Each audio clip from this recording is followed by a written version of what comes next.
Social media can be such a double-edged sword sometimes. It can be a great place to connect with other like-minded people, a place for inspiration, and sometimes it can even change lives.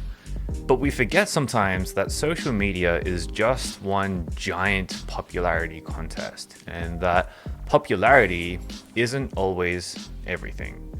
Now, throughout my many years of me teaching photography, I've had many beginner photographers come to me and say, "Hey, have you seen so-and-so photographer on Instagram?"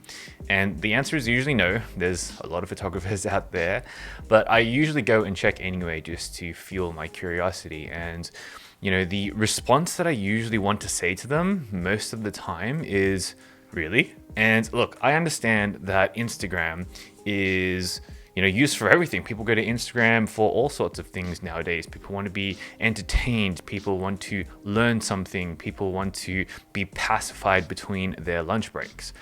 But for the people who want to get better at photography, for the people who want to learn from other people to get good, Instagram can be a little bit of a confusing mess right now because it's very hard to determine the difference between popularity and having skill. Now, sure, popularity and skill can be conflated, and one can certainly be a sign of the other.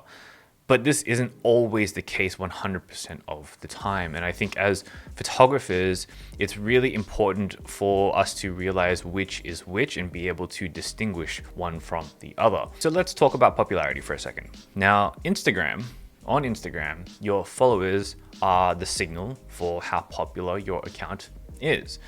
And it's very easy for us to find an account that looks inspiring, look at the big number at the top and say, this person has so many followers, they definitely must be really good at what they do.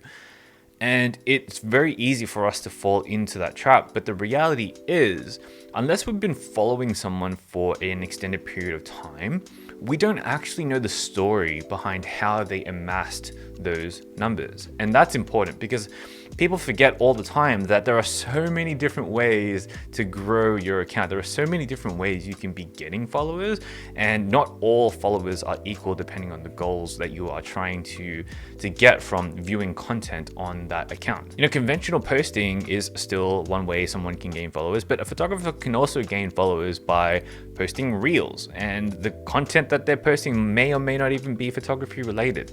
They could get people and followers from TikTok and YouTube and have all of their followers follow them and cross platforms for them. They could have had a viral Reddit post. They could have, their 10 seconds of fame on a local news station.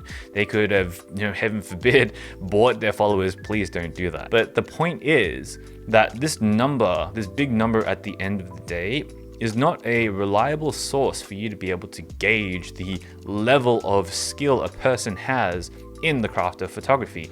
And if you are interested in building your sphere of influence for your own photography, that realization is really important. I don't want to throw anyone under the bus, so I will use myself as an example. But early on in my Instagram journey, I got featured by Instagram. And for that one image that they featured of mine, I grew 7,000-ish followers in, I think it was like 3 days or something like that. Now, does that mean that I somehow got 7% better or whatever the case may be in just a few days? You know the answer to this. Right now on Instagram, the only real way to grow is to post Reels content.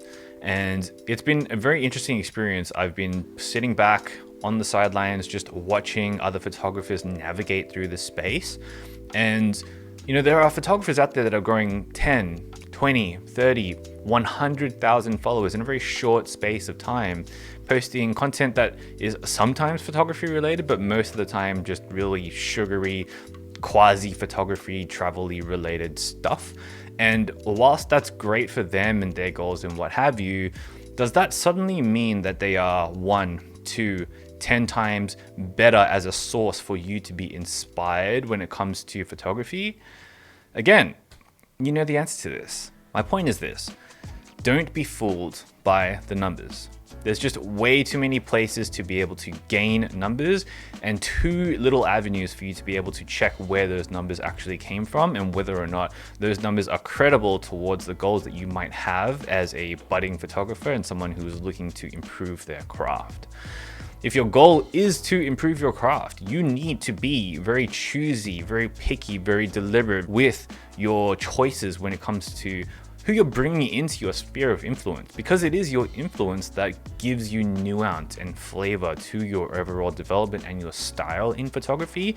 So treat it as something that is important, because it really is that important to your own growth. Define what your goals are and spend a lot of time refining what good photographers look like through the exploration of hundreds and hundreds of accounts over and over and over again, so that you can start to see the trend of what good looks like for your own photography goals.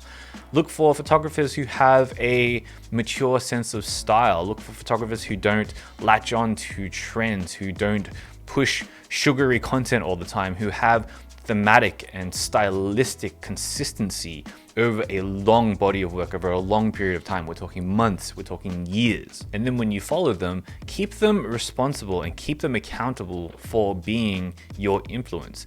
Keep your thumb ready on that unfollow button. And yes, that includes even my content in my account as well, because your sphere of influence and curating your sphere of influence is so important. And there are so many amazing photographers out there to be able to grab inspiration from. And the more curated and intentful and deliberate your sense of influence is, the more refined your overall style and sense of style will be. So remember, being popular is not the same as having skill. Whilst sometimes they have crossover and sometimes one does indicate the other, it's not always true. So don't take chance as gospel. All right, that's it for this video. I hope you got some value out of it. I'll see you in the next one, but until then, get out there and make something that matters. Peace.